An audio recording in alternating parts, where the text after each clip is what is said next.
السلام علیکم ورحمۃ اللہ وبرکاتہ۔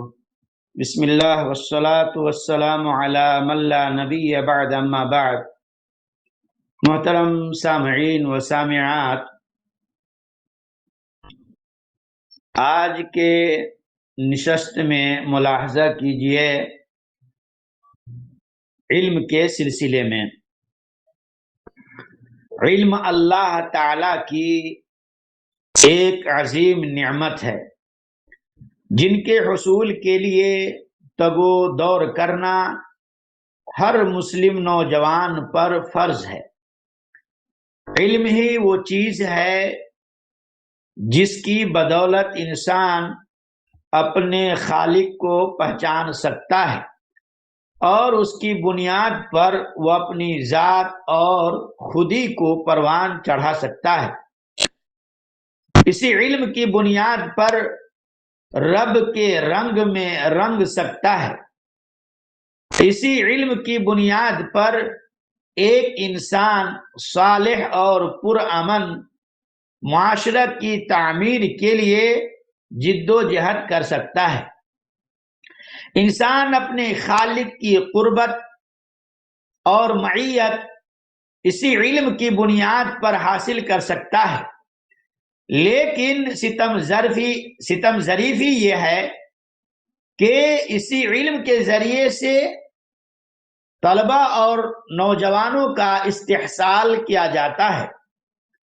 اس وقت طلبہ اور نوجوان جو علم حاصل کر رہے ہیں وہ مادیت کے زہریلے اثرات سے مزین ہے۔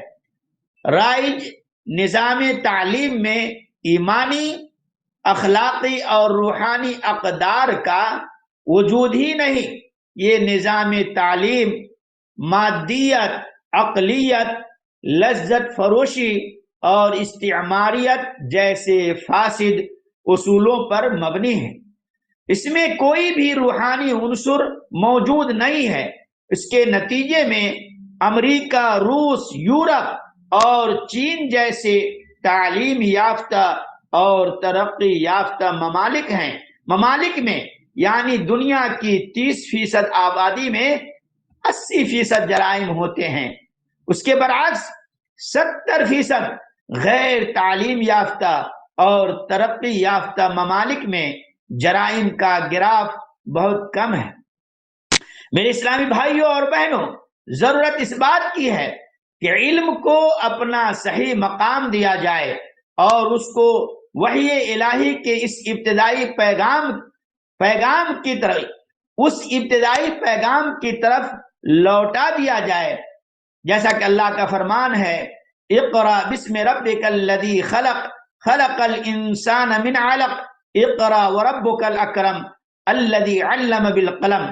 پڑھو اے نبی صلی اللہ علیہ وسلم اپنے رب کے نام کے ساتھ جس نے پیدا کیا خون کے ایک لتھڑے سے انسان کی تخلیق کی۔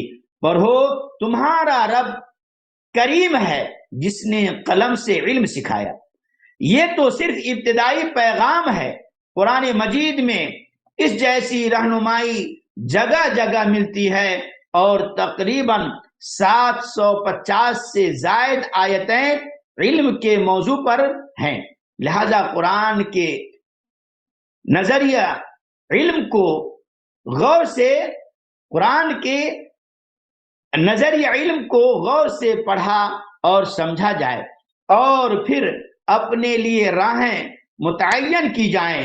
علم کا رشتہ جب خالق کائنات کے ساتھ استوار ہو جائے تو ہم ایک صحت مند اور صالح معاشرہ کی تشکیل میں کامیاب ہو سکیں گے۔ اللہ تعالیٰ سے دعا کرتا ہوں کہ بار الہی ہمیں اور آپ کو علم جیسی نعمت کو سیکھنے اور سمجھنے کی توفیق عطا فرمائے، آمین۔ وصلی اللہ علی نبینا محمد